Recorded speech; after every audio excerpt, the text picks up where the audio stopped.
సాధారణంగా వినతులు ఇవ్వడానికో సమస్య పరిష్కారం కోసమో ఓ సీఎం, డిప్యూటీ సీఎం, మినిస్టర్ ఆఫీస్కు సాధారణ పౌరులు వెళ్తే పరిస్థితి ఎలా ఉంటుంది?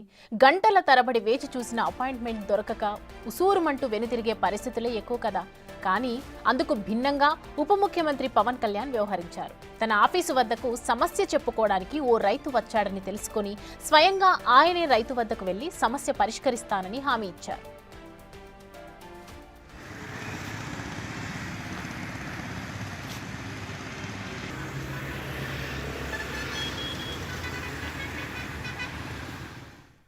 హిందూపురం నుంచి 3 రోజుల క్రితం మంగళగిరికి తనను కలిసేందుకు ఎడ్లబండిలో వచ్చి నిరీక్షించిన నవీన్ అనే రైతును డిప్యూటీ సీఎం పవన్ కళ్యాణ్ కలిశారు. అతడి సమస్యలను అడిగి తెలుసుకున్నారు. పంట ఉత్పత్తులను అమ్ముకోలేకపోతున్నామని, దళారుల పెడత ఎక్కువైందని ఆవేదన వ్యక్తం చేశాడు రైతు. దీంతో రైతుల సమస్యలపై తన కార్యాలయంలో వినతి పత్రం ఇవ్వాలని అతడికి పవన్ సూచించారు. రాష్ట్రపతి పర్యటనతో సమయం కేటాయించలేకపోతున్నానని తెలిపారు.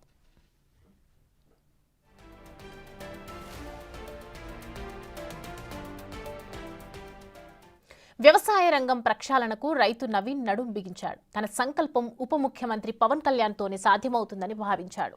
అనంతపురం జిల్లా హిందూపురం మండల శాసనకోట గ్రామానికి చెందిన రైతు నవీన్ తన సంకల్పం కోసం ఏకంగా 760 కిలోమీటర్ల దూరం ఎడ్లబండిపై ప్రయాణించి మంగళగిరి జనసేన ఆఫీసుకు చేరుకున్నాడు.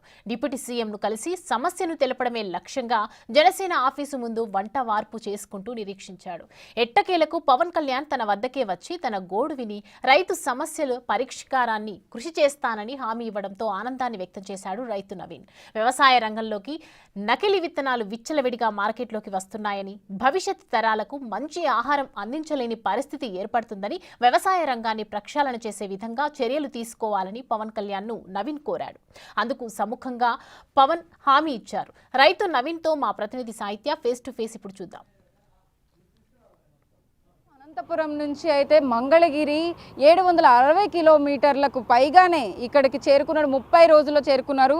ఇదిగో ఈయనే ఆ రైతు నవీన్. ఇతని పేరు 30 సంవత్సరాలు. ఇప్పటికీ కూడా అంటే రైతులు ఇంకా ఎన్నో సమస్యలను ఎదుర్కొంటూ ఉన్నారు. బేసిక్గా కవుల రైతులకి ఉప ముఖ్యమంత్రి పవన్ కళ్యాణ్ బాసటగా నిలిచారు. ఎన్నోసార్లు ప్రభుత్వంలోకి రాక మునుపే ప్రతి ఒక్కళ్ళకి కూడా తను సొంత డబ్బులతో అయితే పవన్ కళ్యాణ్ గారు ఎన్నో సహాయం చేశారు. మనం చూస్తున్నాం కదా ఇప్పుడు విజువల్స్. ఈ లోపలే 30 రోజుల పాటు నవీన్ ట్రావెల్ చేసిన పరిస్థితి, ఆ గ్యాస్ బండ, మిగిలిన వస్తువులు అన్నీ చూస్తున్నాం కదా. ఈ 30 రోజుల పాటు తనకి ఎలాంటి వసతులు కావాలి ఏంటి అనేది అన్నీ ఈ ఎడ్ల బండిలోనే సమకూర్చుకున్నారు. అన్నీ ఇక్కడే ఉన్నాయి. నిజంగా వంట వండుకునే సామాగ్రి, గ్యాస్తో పాటు బ్లాంకెట్, బెడ్షీట్తో పాటు తను పడుకోవడానికి కానీ, లేకపోతే ఇంకా బకెట్స్ కానీ, బట్టలు కానీ, ఇంకా బుక్స్, మోటివేషన్గా కూడా చాలా వరకు అంటే బయట నుంచి వచ్చేటప్పుడు కూడా జనాలందరికీ కూడా కనపడుతూ తాను చేస్తున్న అంటే ఈ యాత్ర ఏదైతే ఉందో అక్కడ నుంచి అనంతపురం నుంచి తాను చేస్తున్న ఈ యాత్ర అయితే ప్రతి ఒక్కళ్ళకి తెలిసే విధంగా అయితే తాను ఈ బ్యానర్లను కూడా చుట్టూ మొత్తం అంతా కూడా ఎడ్ల బండికి అమర్చారని చెప్పచ్చు. అందరికీ ప్రేరేపణగా నిలిచేందుకైతే కనుక ఫార్మర్ ట్రావెల్ 77 అని చెప్పేసి తన యూట్యూబ్ ఛానల్ కూడా ఉంది అని చెప్పేసి నవీన్ మనతో చెప్పారు. దానికి 50,000 సబ్స్క్రైబర్లు కూడా ఉన్నారు. అది దాంతో పాటు తను ఏదైతే చెప్పదలుచుకున్నారో జనాలందరికీ కూడా, ఒక ఫార్మర్ అంటే, ఒక రైతు అంటే కూడా పట్టుకొమ్మ, రాష్ట్రానికే కాదు దేశానికే పట్టుకొమ్మ అని చెప్పే విధంగా అయితే గనక దేశానికి వెన్నుముక్క మన రైతు, మనం తినే ప్రతి మెతుకు రైతన్న కష్టానికి ఫలితం అంటూ కూడా 4-5 కొటేషన్స్ అయితే పెట్టడం జరిగింది. మొక్కలు నాటడం గురించి కానీ, అక్కడ రైతు ఎడ్ల బండి మీద పొలాన్ని దున్నడం కానీ, లేకపోతే ఇక్కడ చూడొచ్చు మనం అన్నీ కూడా చెట్లను కొట్టవేయొద్దు, అక్కడ కలుపు మొక్కల్ని తీయడం కానీ, పిల్లలు ఆడుకోవడం కానీ, వీటన్నిటిని సేవ్ చేయాలి అనే విధంగా అయితే ఈ బ్యానర్ కనపడుతూ ఉంది. చుట్టుపక్కల మొత్తం కూడా మనం చూసే ప్రయత్నం అయితే చేద్దాము. వెనకాల కూడా ఇక్కడ ఈ బ్యానర్ చూసాం కదా, వెనకాల అయితే కనుక ఇక్కడ చూడొచ్చు మనం చాలామంది ఇప్పుడు తను ఎడ్ల బండిలో ట్రావెల్ చేసుకుంటూ వచ్చారు కదా. ఇప్పుడు మోటార్ వెహికల్స్ అన్నీ ఎక్కువైపోయినాయి, ట్రాఫిక్ రద్దీ ఎక్కువైపోయింది. వాటన్నిటికీ సంబంధించి కూడా తాను అందరికీ కూడా కొంచెం మోటివేషన్గా ఉండే విధంగా save water, save tree, save nature, save girl child అంటూ కూడా చూడొచ్చు ఎంతో చక్కగా అయితే ఆ బ్యానర్ని అమర్చుకున్నాడు నవీన్. మద్యం సేవించి వాహనం నడపరాదు, హెల్మెట్ ధరించకుండా వాహనం నడపరాదు, సెల్ ఫోన్ మాట్లాడుతూ వాహనం నడపరాదు, సీట్ బెల్ట్ ధరించకుండా, ఇలాంటివన్నీ కూడా తాను ఈ బ్యానర్ పైన అయితే పెట్టడం అయితే జరిగింది. మొత్తం తాను ఎవరైతే జనాలకి బాసటగా ఉండేందుకు అయితే గనక ఫార్మర్స్ ఉంటారో దానికి సంబంధించి అయితే గనక తాను ఆ బ్యానర్స్ని పెట్టుకున్నారు. ఇప్పటికే జనసేన పార్టీ ఆఫీస్ నుంచి కూడా పిలుపు రావడం అయితే మనం చూస్తూ ఉన్నాము. అక్కడ నుంచి అయితే నవీన్తో మాట్లాడించే ప్రయత్నం అయితే చేస్తూ ఉన్నారు. చాలా వరకు కూడా తన సమస్యలు ఏవైతే రైతులు అందరి పక్షాన అయితే నవీన్ వచ్చారో ఆ సమస్యలన్నింటినీ కూడా జనసేన పార్టీ ఆఫీస్లో పవన్ కళ్యాణ్ గారికి, డిప్యూటీ సీఎం పవన్ కళ్యాణ్ గారికి చెప్పే ప్రయత్నం అయితే చేశారు. నవీన్తో మనం మాట్లాడే ప్రయత్నం చేద్దాం. అన్నా నమస్తే. రైతు నిజంగా hats off to you. Big TV తరపు నుంచి అయితే కనుక ఇన్ని రోజులు ట్రావెల్ ఎలా చేశారు? ఈ 30 రోజులు కూడా మీరు ఈ బండిలోనే తినడం, స్నానం చేయడం అవన్నీ ఎలా చేశారు? మన దగ్గర గ్యాస్ అన్నీ ఉన్నాయి. తినడం అయితే దీంట్లోనే వండుకొని తింటా ఉంటే, స్నానం అయితే ఇక్కడ టెంపుల్ వస్తే అక్కడ ఉండి నైట్ స్టే చేసి రోజు 30 కిలోమీటర్లే స్టే చేస్తాను, ప్రయాణం చేస్తాను. నైట్ అయితే ఎక్కడ దేవాలయం వస్తే అక్కడ నైట్లో ఉండిపోయి అక్కడ స్నానం చేసి మళ్ళీ ఉదయం బయలుదేరి మనం 30 రోజుల ప్రయాణంలో 760 కిలోమీటర్లు వచ్చి జనసేన మంగళగిరి పార్టీ. ఈ ఆలోచన ఎలా వచ్చింది అసలు? ఇలా ట్రావెల్ చేసుకుంటూ ఎడ్ల బండి పైన వెళ్ళాలి, అందరికీ చెప్పాలి. మీరు చూస్తుంటే బ్యానర్లో కూడా చాలా వరకు మోటివేషన్గా అందరికీ చూసే విధంగా అయితే పెట్టారు. అవన్నీ ఎలా అనిపించింది? సమాజానికి ఏదో ఒక మెసేజ్ ఇవ్వాలా, మంచి మెసేజ్. సమాజం చాలా దారుణమైన పరిస్థితిలో ఉంది. అందుకే జనాల్లోకి ఏదో ఒక మోటివేషన్ ఇవ్వాలా అని మనవంతుగా ఈ దేశానికి ఏదో ఒకటి సహాయం చేయాలని ఒక దీంతో ఇలా రావడం జరిగింది ఎద్దుల బండి ద్వారా. ముఖ్యంగా ప్రధాన సమస్యలు ఏవేవి చెప్పాలనుకుంటున్నారు మీరు? పవన్ కళ్యాణ్ గారికి చెప్పారా? ఇప్పటికే చెప్పాను మేడం. కలిసారా పవన్ కళ్యాణ్ గారిని? సారే వచ్చి కలిసినారు. సార్కి సమస్యలు ఏమున్నాయంటే రైతుల యొక్క సమస్యలు, పెట్టిన పెట్టుబడి కూడా రావట్లేదు, ప్రతిదీ ధరలు పెరిగిపోతుంది కానీ రైతులకు ఏది గిట్టట్లేదు. అలాగే గ్రామాల్లో పశుపోషణ కూడా తగ్గిపోతుంది. పాల ధర లేక పశువులు పెంచే వాళ్ళు కూడా లేరు. పాల ధర కూడా పెంచాలని చెప్పాము. అలాగే సార్ దగ్గరికి ఎందుకు వచ్చినామంటే, సార్ అయితే ముందు ప్రభుత్వంలో 2022లో ప్రభుత్వంలో లేకున్నప్పుడు కూడా సొంత డబ్బులు ఇచ్చినాడు. అందుకే ఇప్పుడు ప్రభుత్వంలో ఉంది కాబట్టి ఇంకా రైతులకు మేలు చేస్తాడనే ఉద్దేశంతోనే మనం ఎద్దుల బండి ద్వారా ఈ యాత్ర చేయడం జరిగింది. సో పవన్ కళ్యాణ్ కలిసిన తర్వాత ఏం మాట్లాడారు? పవన్ కళ్యాణ్ గారు ఏ హామీ ఇచ్చారు మీకు? ఖచ్చితంగా రైతులకు అయితే మంచి చేస్తానని చెప్పినాడు మేడం. సో అయితే ఇప్పుడు మీ ఫ్యామిలీ అంతా ఎక్కడ ఉంటారు ఏంటి? అంటే మీరు ఏం చదువుకున్నారన్న? నేను ఐటీఐ చేసినాను మేడం, కానీ వ్యవసాయమే చేస్తాను. వ్యవసాయమే చేస్తారు. వ్యవసాయం అంటేనే ఇష్టమా మీకు ఎక్కువగా? వ్యవసాయం అంటే అన్నం పెట్టేదే వ్యవసాయం. ఏ పని చేసినా రావాల్సింది అన్నం.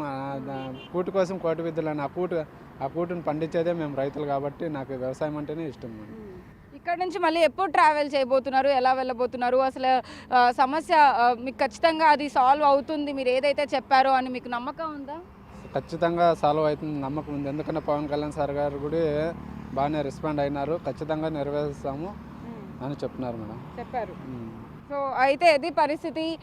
నవీన్ ఇక్కడ నుంచి అనంతపురం నుంచి అయితే కనుక ఆయన ఇక్కడికి ట్రావెల్ చేయడం అయితే జరిగింది కాబట్టి పవన్ కళ్యాణ్ గారిని కలిసిన నేపథ్యంలో ఖచ్చితంగా తాను ఏవైతే సమస్యలు డిప్యూటీ సీఎం ముందు పెట్టారో వాటన్నిటినీ కూడా ప్రత్యామ్నాయంగా వాటికి అన్నిటికీ కూడా సాల్వ్ చేస్తాను అని చెప్పేసి పవన్ కళ్యాణ్ చెప్పారు అని చెప్పేసి నవీన్ చెప్తూ ఉన్నారు.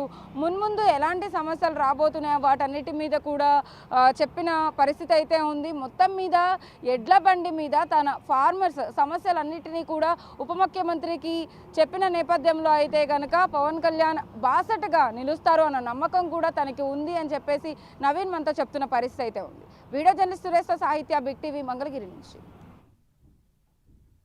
జనసేన ఆఫీసు ముందు తన నిరీక్షణ విషయాన్ని బిగ్ టీవీ వెలుగులోకి తీసుకురావడంతోనే డిప్యూటీ సీఎం పవన్ కళ్యాణ్ స్పందించారని తెలిపాడు నవీన్.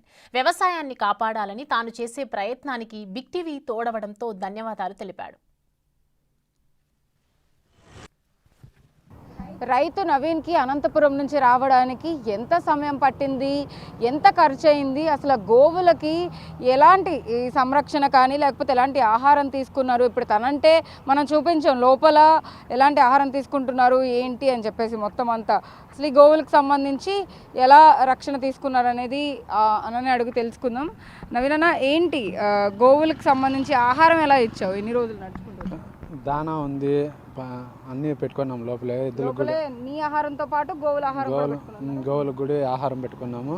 వీటికంతా ఖర్చు వచ్చి దానాకి అంతా కలిపి 5,000 అయింది. నా ఖర్చు వచ్చి ఒక 3,000 దాకా అయింది. ఓకే 8,000 రూపాయలు ఖర్చు అయింది అక్క. ఈ 27 రోజుల ప్రయాణంకి ఇక్కడ 3 రోజులు ఉన్నా. 3 రోజులు జనసేన పార్టీ ఆఫీస్లోనే భోజనం కూడా చేసినాము.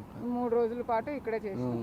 ఓకే, నీకు ఎప్పుడు పిలుపు వచ్చింది లోపల నుంచి జనసేన అని? పవన్ కళ్యాణ్ గారు మిమ్మల్ని ఎప్పుడు లోపలికి పిలిచి మాట్లాడు అంటే ఇదంతా న్యూస్ బయటకు వచ్చిన తర్వాతనా లేకపోతే ముందుగానే మీకు ఏమైనా కాల్ వచ్చింది? ఇట్లా బిగ్ టీవీలో నిన్న సాయంకాలం న్యూస్ రావడం ద్వారా మనకి ఇలా పవన్ కళ్యాణ్ సార్ కూడా కలవడం జరిగింది. ఓకే, అంటే అన్ని బిగ్ టీవీ కథనాలతోనే లోపలికి వెళ్ళడం జరిగింది మీకు. అంటే ఎలాంటి సమస్యలు మీరు ఎక్కువగా అయితే పవన్ కళ్యాణ్ గారికి చెప్పుకోవడం జరిగింది? అంటే పిలిచిన తర్వాత ఇవాళ మాట్లాడారు, ఎగ్జాక్ట్గా ఏం చెప్పారు?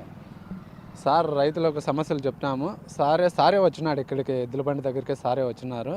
సారే వచ్చి రైతు ఎందుకు ఎక్కడ మంటే వచ్చినావు, ఇట్లా ఇండూపురం అంటే వచ్చినాం సార్ రైతులకు సమస్యలు చెప్పడానికంటే సార్ కూడా విన్నాడు. విని ఖచ్చితంగా తీరుస్తాము, హామీ కూడా ఇచ్చినారు, ఖచ్చితంగా చేస్తాము, రైతుల కోసం ఈ ప్రభుత్వం కూడా ఉంది అని సార్ కూడా చెప్పడం జరిగింది. ఓకే, చూస్తున్నాం కదా నవీన్ అని అయితే పవన్ కళ్యాణ్ ఇక్కడికే వచ్చి ఎడ్ల బండి దగ్గరికి వచ్చి మరి ఆయన కలవడం జరిగింది. బిగ్ టీవీ కథనాలకైతే జనసేనాని స్పందించినట్టుగా స్పష్టంగా నవీన్ రైతు నవీనే మనతో చెప్తున్న పరిస్థితి అయితే ఉంది. అయితే గోవులకు సంబంధించి 5,000, తనకి పర్సనల్గా అయితే 3,000, టోటల్గా 8,000 ఖర్చుతో అయితే 760 కిలోమీటర్లు 30 రోజుల్లో ఇక్కడికి ప్రయాణించి పవన్ కళ్యాణ్ ఎట్టకేలకి కలిసి తన సమస్యలను అయితే చెప్పుకున్న పరిస్థితి.